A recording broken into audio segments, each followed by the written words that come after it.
Hola, hola. Hoy voy a hablar sobre la teoría de juegos, de gran influencia y muy usada desde su creación a mediados del siglo XX para analizar la toma de decisiones desde un punto de vista puramente racional, desprovista de toda influencia de las emociones o de la ética, y con el único interés de ganar el juego.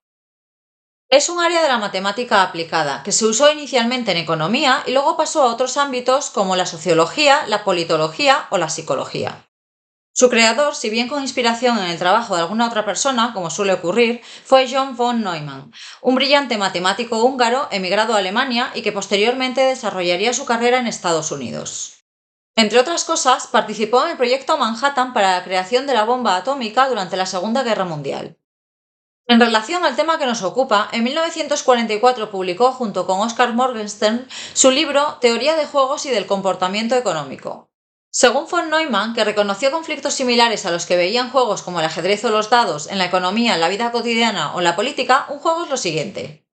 Una situación conflictiva en la que uno debe tomar una decisión, sabiendo que los demás también toman decisiones y que el resultado del conflicto se determina de algún modo a partir de todas las decisiones tomadas.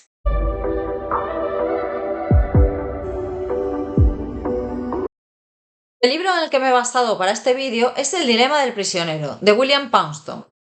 Entre otras cosas, en él se explican distintos casos de la vida real, y particularmente de la situación geopolítica de la segunda mitad del siglo XX, como la Guerra Fría con su crisis de los misiles, y se aplican distintos juegos a estas situaciones.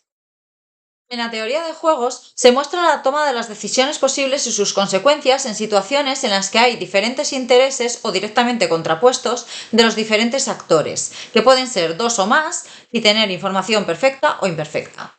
Para ello se plantean diferentes dilemas en los que, según las decisiones que tome cada uno de los jugadores, el beneficio o pérdida se distribuye de forma diferente. En estos juegos hay un cierto intento de adivinación o predicción de cada parte de las intenciones de los demás y de las decisiones que tomarán.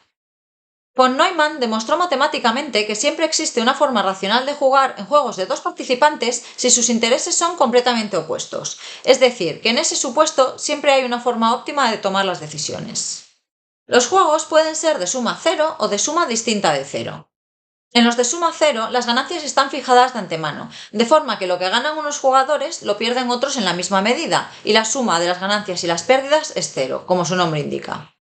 En los de suma distinta de cero, por el contrario, las ganancias obtenidas por los vencedores no tienen por qué corresponderse con las pérdidas sufridas por el resto, sino que pueden ser mayores o menores, e incluso puede que todos obtengan un beneficio, de forma que con una colaboración todas las partes pueden resultar beneficiadas.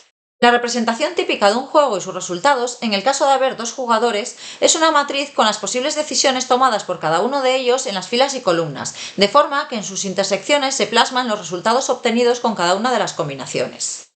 Por otro lado, los juegos se pueden jugar una vez o varias veces, lo que resulta interesante para estudiar cómo los jugadores pueden ir variando sus estrategias a medida que van aprendiendo de la forma de actuar del resto de los jugadores.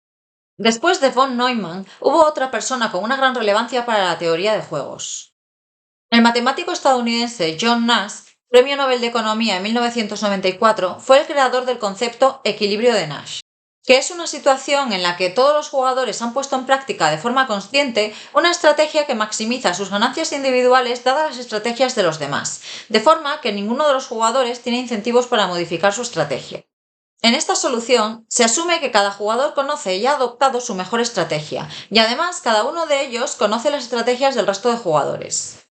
Pero ojo, esto no garantiza que se maximicen las ganancias del conjunto de jugadores. Un par de estrategias es un equilibrio de Nash si la elección de A es óptima dada la de B y la de B es óptima dada la de A.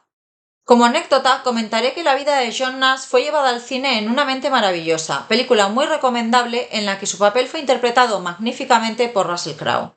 En cuanto a juegos concretos, el más conocido es el que da nombre a este libro, El dilema del prisionero, pero hay varios más, como el del gallina, el del atolladero, el del dictador, el del ultimátum, etc. Vamos a ver un par de ejemplos. Empezaremos por el dilema del prisionero. Este juego se considera una de las grandes aportaciones intelectuales del siglo XX, si bien es lo suficientemente sencillo como para que cualquiera pueda entenderlo. Su análisis constituye una herramienta muy útil para explicar la forma de organizarse de las sociedades humanas y animales, ya que las partes en conflicto no tienen que ser necesariamente seres conscientes. Dado que es aplicable en muchos casos, puede tener múltiples formulaciones, pero explicaré aquella en la que, como su propio nombre indica, se habla de prisioneros. Tenemos tenemos a dos criminales acusados de un gran robo en el que se sospecha que han actuado en colaboración. Sin embargo, no se tienen pruebas suficientes de ese delito, sino solamente de otro menor, con las que podrían sentenciarlos a 1 año de prisión. Pero a cada uno de ellos por separado se le ofrece un pacto: cooperar con la policía y vender a su colega, aportando la prueba condenatoria de ese robo. Si uno colabora con la policía aportando la prueba del delito, se le deja en libertad y al otro le caen 3 años de prisión. Pero si ambos deciden tomar esa decisión y proporcionan las pruebas del delito, a los dos se les condenará a 2 años de prisión. Por lo tanto, como vemos, ambos tienen incentivos individuales a colaborar con la policía, y la matriz de resultados quedaría como sigue. Si uno colabora con la policía y el otro no, el que colabora se va de rositas y el otro se pasa 3 años enchironado. Si ambos colaboran, ambos se pasan un par de años entre rejas, y si los dos rechazan la oferta, ambos sufren una condena de solamente 1 año. Como se puede ver, este es un dilema de difícil resolución que desafía el sentido común. Según el juicio de cada uno, puede ser perfectamente racional tanto que ambos decidan cooperar con la policía como que ambos decidan no hacerlo. Pero en la vida real hay gente de todo tipo, así que cualquiera de las 4 situaciones acaba siendo posible. En este caso, el equilibrio de Nash se daría en la situación en la que los dos chorizos aceptan el pacto con la policía y aportan la prueba solicitada, de forma que ambos se pasan un par de añitos a la sombra. Esto no se corresponde con el mejor resultado para ambos en conjunto, claro está, ya que la mejor opción global sería que ninguno de ellos aportase la prueba y de esta forma solo se pasarían 1 año en la cárcel. Pero dadas las posibles actuaciones de su colega, para cada uno de ellos a nivel individual su mejor decisión es colaborar con la policía, aunque eso acabe llevándoles a recibir una pena mayor que si ambos hubiesen hecho lo contrario. Pasamos ahora a otro de los juegos más famosos, el juego del gallina. Este se puede aplicar a la posible guerra nuclear entre dos potencias, por ejemplo, pero la formulación típica es aquella en la que dos personas van conduciendo un coche en la misma dirección y sentido contrario. Si uno de ellos se aparta, ambos viven, pero aquel que se ha desviado es el que se considera el gallina y el otro es considerado el valiente que aguantó hasta el final. Si ambos se quitan, ambos viven y ambos son percibidos como cobardes, pero ninguno queda por encima del otro. Si por el contrario ninguno de los dos se aparta, los dos coches chocan y ambos se van al otro barrio.